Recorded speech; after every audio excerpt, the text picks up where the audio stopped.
Hello friends, অন্তিমপালের ছাদ বাগানে আপনাদের সবাইকে স্বাগত। আর চলে এসেছি একদম আজকে টাক ফাটা রোদে, ভীষণ রোদ উঠেছে আর তেমনি গরম। তো কিছু করার নেই আসলে। এই যে ছেলেদের এখন স্কুল ছুটি, আর ওদের ঘুম থেকে উঠাতে গেলে আমার প্রাণ ওষ্ঠাগত হয়ে যায়, মানে ঘুম থেকে কিছুতেই উঠতে চায় না। তো সেই নিয়ে চিৎকার চেঁচামেচি করতে করতে ওই যে আমি আপনাদের সবসময় বলি যে সংসারটা হচ্ছে সব থেকে বড় জ্বালার জায়গা। তো ওই জ্বালাগুলো ভোলার জন্যে আমাদের নিজেদের ভালো রাখতে গেলে কিছু কিছু কাজ আমাদের নিজেদেরও করতে হয়। তো সেই রকমই আমি তো বাগান করি, আর আপনাদেরও বাগান করতে সবসময় সাজেস্ট করি। তো যাই হোক, তাদের চিৎকার চেঁচামেচি করে আমার বেজে গেছে 9টার বেশি। আর আজকে মানে ছাদে যে কী রোদ কি বলবো। তো চলুন তাড়াতাড়ি একটা জিনিস আপনাদের সাথে শেয়ার করি। থাম্বনেল থেকে আপনারা বুঝতেই পেরেছেন আজকে লঙ্কা গাছের ভিডিও আছে। তো আমি যে বিভিন্ন সময়ে বিভিন্ন গাছে যে খাবার দিই, তো সেই খাবারগুলো দিয়ে আদৌ কোনো কাজ হয় নাকি সেটাই শেয়ার করার জন্য আজকে চলে এসেছি। যখন আমি কোনো খাবার দেব সেটাতে কোনো কাজ হবে না বা কোনো ওষুধ ব্যবহার করব কাজ হবে না, সেটাও অবশ্যই আপনাদের সাথে শেয়ার করব যে এটা করে কিন্তু আমি কোনো ফল পাইনি। আবার যদি কোনো কিছু খাবার দিয়ে সেটার খুব ভালো একটা রিটার্ন পাই, সেটাও আপনাদের সাথে শেয়ার করব। তাহলে আপনাদের সেটা আমি করতে বলবো যে এটা করুন। তো সেরকমই একটা কাজ করে লঙ্কা গাছে আমি খুব ভালো রিটার্ন পেয়েছি। তো চলুন দেখাই যে কি খাবার দিয়েছিলাম আর তার কেমন ফল হয়েছে। তো চলুন শুরু করি। তো এই যে লঙ্কা গাছটায় কিছুদিন আগে দেখবেন আমি একটা খাবার দিয়েছিলাম। তো যারা আমার রেগুলার ভিউয়ার্স তাদের হয়তো মনে থাকতেও পারে।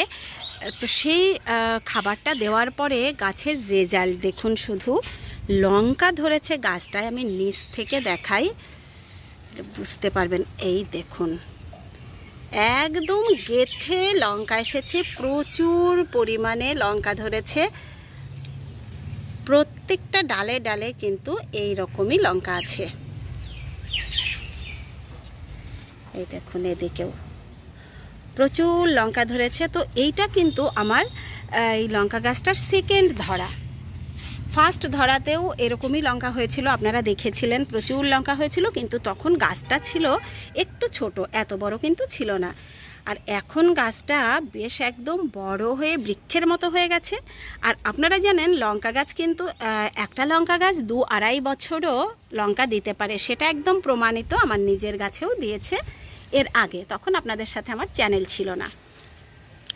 আর এখানে দেখুন কীরকমভাবে পড়েছে, দেখুন প্রচুর লঙ্কা ধরেছে।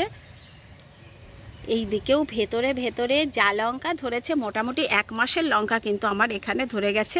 টানা 1 মাস তুললেও এই লঙ্কা শেষ হবে না, এত লঙ্কা ধরেছে। আর এই যে পাতা কুঁকড়ে গেলে যে আমরা সবসময় ভয় পাই, যেটা আমি বলি যে পাতা কুঁকড়ে গেলে এত ভয় পাবেন না, কারণ আমরা যেহেতু সবসময় জৈবতে করি, আর জৈবতে করতে গেলে সবসময় তো একটু পাতা কিন্তু লঙ্কা গাছের কুঁকড়ে যায়। এইগুলো যেমন কুঁকড়ায়নি, এই গাছটার পাতা কোনো দিনই কুঁকড়ায়নি।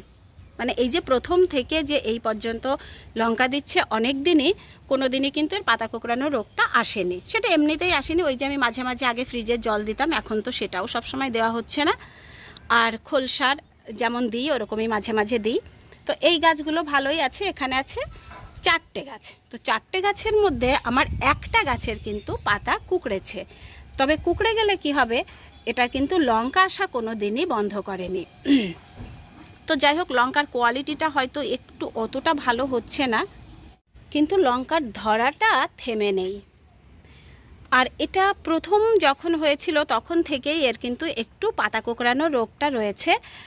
তো কখনো একটু ছেড়ে যায়, কখনো আবার একটু বেশি কুঁকড়ে যায়। তো প্রথম থেকে লঙ্কাও পাচ্ছি আর এর পাতাও কুঁকড়াচ্ছে, কিন্তু কোনো রকম কোনো পেস্টিসাইড কিন্তু আমি এই গাছগুলোতে এ পর্যন্ত ব্যবহার করিনি। তাতেই প্রচুর পরিমাণে লঙ্কা হচ্ছে। তো যারা একদমই পেস্টিসাইড ব্যবহার করতে চান না, তারা কিন্তু লঙ্কা গাছ এরকমভাবে লাগিয়ে করতেই পারেন। দেখবেন অনেকগুলো গাছ বসালে হয়তো 2টো কুঁকড়ে গেল, 2টো ভালো হলো, যেটা আমি সবসময়ই বলি, সেটা কিছুটা তো পাওয়া যায়। আর এদিকে তাকালেই মানে মনটা ভালো হয়ে যাচ্ছে। এই দেখুন, প্রত্যেকটা ডালে ডালে এক রকম কিন্তু লঙ্কা এসেছে। ক্যামেরা থেকেও যখন এমনি আমি দেখছি তখন কিন্তু আরও মানে অপূর্ব লাগছে, এত লঙ্কা। আর লঙ্কার গল্প করতে করতে আমি যে খাবার বলতে চেয়েছিলাম, দেখুন সেটাই ভুলে গেছি। সরি একটু দেরি হয়ে গেল। তো তো খাবার দিয়েছিলাম এখানে আমি, প্রথম যখন ধরাটা এইরকমই ধরেছিল, আপনারা দেখেছিলেন। তো তারপরে পুরো লঙ্কাটা দেওয়ার পরে কিন্তু গাছটা বেশ দুর্বল হয়ে গেছিলো আর একটু কেমন হয়ে গেছিলো। তারপর আমি এখানে দিয়ে দিয়েছিলাম শিংকুচি, হাড় গুঁড়ো, ভার্মি কম্পোস্ট, এই সব দিয়ে একটা সুন্দর মিশ্র সার তৈরি করে, একটু খোলের সার সব দিয়ে একটা সুন্দর মিশ্র সার তৈরি করে এর গাছের চারপাশ দিয়ে একটুখানি করে খুঁড়ে খুঁড়ে দিয়ে দিয়েছিলাম। তারপর মাটি চাপা দিয়েছিলাম। তারপর থেকে কিন্তু তেমন কোনো আর খোলের সারও খুব কমই দিয়েছি, হয়তো 2-1বারই দিয়েছি, যেহেতু একটা চাপা সার দেওয়া ছিল। তো তারপরেই দেখলাম গাছগুলো খুব সুন্দর চেহারা নিয়ে আর এই রকম লঙ্কা আসতে শুরু করেছে। তো আপনারাও একটা গাছে যখন খাবার দিয়ে খুব দুর্বল হয়ে পড়ে, দেখবেন, সেটা আমি বেগুন গাছেও করেছি এর আগে, প্রচুর পরিমাণে বেগুন দিয়েছিল। তো এই যে এই গাছটা তো মালার মতো একদম বেগুন পড়েছিল, কিছুদিন আগেই আপনাদের আমি শেয়ার করলাম সেই বেগুন গাছটা। তো তারপরে কিন্তু আমি ওরকম শিংকুচি, হাড় গুঁড়ো, ভার্মি কম্পোস্ট, খোল সার দিয়ে একটা মিশ্র সার তৈরি করে এই গাছটাতেও দিয়ে রেখেছি। তো এখন তো প্রচণ্ড রোদ আর এই গরমে খুব একটা গ্রোথ নিতে পারছে না, একটু বৃষ্টি হলেই কিন্তু গাছটার চেহারা একদম পাল্টে যাবে, যেহেতু খাবার কিন্তু পর্যাপ্ত পরিমাণে আমি দিয়েই রেখেছি গাছটাতে। আর যদি একেবারে গাছ কোঁকড়াবে না, আমি 5টা গাছ লাগালে সেই 5টা থেকেই ফলন পেতে চাই একইভাবে, এরকমভাবে, সেই ক্ষেত্রে কিন্তু রাসায়নিকে যেতে হবে। তাহলে প্রথম থেকে প্রচুর পরিমাণে রাসায়নিক দিলে তবে আপনার গাছ এত সুন্দর থাকবে। যদিও সেটা কখনোই আমি করে দেখিনি, মানে রাসায়নিক সেভাবে আমি কখনো লঙ্কা গাছে ব্যবহার করিনি। আর রয়েছে বেশ অনেক বরবটি, কিন্তু এইবারে আমি বরবটিগুলো একটু বড় করে নেব, এখনই তুলব না, একটু বড় হবে, বীজ হবে, তারপর তুলব। আর এদিকেও দেখুন আমি বসিয়ে রেখেছি প্রচুর লঙ্কা গাছ, পাতাও কোঁকড়াচ্ছে, ফুলও আসছে। এখন লঙ্কা কত দূর কী হবে দেখা যাক। আর বললাম লঙ্কা গাছ তো একদিনের নয়, অনেক দিন থাকে। তো দেখা যাক, এরপরে আবার একটু বৃষ্টি হলে ছেটে এদেরকে কিছু করা যায় নাকি। আর এদিকে শশা গাছগুলো দেখুন খুব ভালো কিন্তু বাড়ছে। আর এত রোদটা আসলে এরকমই, কোনো দিন আমরা কিন্তু এরকম রোদ গরম দেখিনি। এই যে পেঁচিয়ে দিলাম, একটু পেঁচিয়ে পেঁচিয়ে উঠতে হবে, উঠতে পারবে।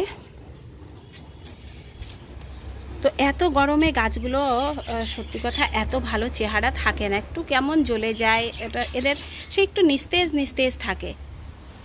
এই যে এই লঙ্কা গাছটাও পাতা কুঁকড়ে গেছে। আর যতটা এদের লঙ্কা আসার কথা, ওই যে পাতা কুঁকড়ে যাওয়ার কারণে ততটা লঙ্কা আসেনি। এই যে কয়েকটা ভেন্ডি আছে, তুলে নেব।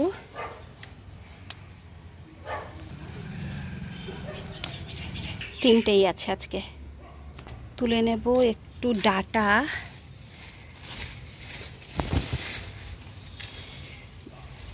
বাবারে কতটা করে মাটি নিয়ে উঠে চলে আসছে। এবারে কিন্তু আমি ছাতা নিয়ে চলে এসেছি, রোদে আর দাঁড়ানো যাচ্ছে না।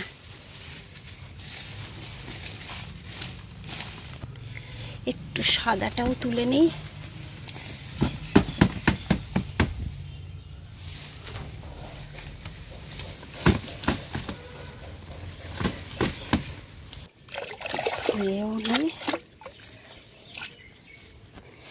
বাপরে বাপরে, ডাটা কিন্তু এবারে প্রচুর খাওয়া গেল। আর এটাও আমি একজনকে দেবার জন্যই তুলেছি, এত ডাটা তো আমার পক্ষে খেয়ে সম্ভবই নয় শেষ করা। কয়েকটা গাছে একটু জল না দিলেই নয়। এখন কিন্তু জল আমি সাধারণত দিয়ে যাচ্ছি বিকেলবেলাতে, কারণ এই বেলাতে এত রোদ উঠে যাচ্ছে সকালবেলায়, আর জল দিতে আসা হচ্ছেই না। তো আজকে যে খাবারটা আমি যে লঙ্কা গাছের জন্য বললাম, শিংকুচি, হাড় গুঁড়ো, ভার্মি কম্পোস্ট, খোল সার দিয়ে যেটা একটা মিক্সড খাবার, সেটা কিন্তু আপনারা ফল গাছেও দিতে পারেন। অনেক সময় অনেক বন্ধু জিজ্ঞাসা করেন যে ফলের গাছে কি খাবার দেব, তো এই খাবারটা কিন্তু ফলের গাছের জন্যও খুব ভালো। আর কালকে আপনাদের জন্য একটা দারুণ জিনিস থাকবে। এই যে একটা তরমুজ দেখলাম আমি একটুখানি ফুটো করে দিয়েছে, তো ওই তরমুজটা কালকে আমরা কেটে দেখব যে তরমুজটা কেমন হয়েছে আর ভেতরের রং কেমন এসেছে, টেস্ট কেমন হয়েছে, সেটা খেয়েও অবশ্যই আপনাদের বলবো। তো কালকে কিন্তু আপনারা একদম মিস করবেন না। আর আজকে যদি ভিডিওটি ভালো লেগে থাকে তাহলে লাইক, কমেন্ট, শেয়ার, সাবস্ক্রাইব করে আপনারা আমার সাথে থাকবেন। যারা একদম নতুন বন্ধুরা আছেন তারা অবশ্যই চ্যানেলটিকে সাবস্ক্রাইব করে নেবেন। আপনারা ভালো থাকবেন, আমিও ভালো থাকবো। দেখা হবে নেক্সট ভিডিওতে। টাটা।